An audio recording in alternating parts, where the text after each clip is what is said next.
Downloading data from Hopper 2025 can be a straightforward process if you follow these steps carefully. Here is how to do it. Step 1. Access Hopper 2025. Open your web browser and navigate to the Hopper 2025 platform. Log in with your credentials to access your account. Step 2. Locate the data section.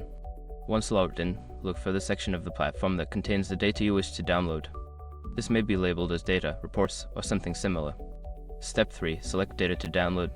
Browse through the available datasets and select the specific data you want to download. You may have options to filter or customize the data according to your needs. Step 4. Choose download format.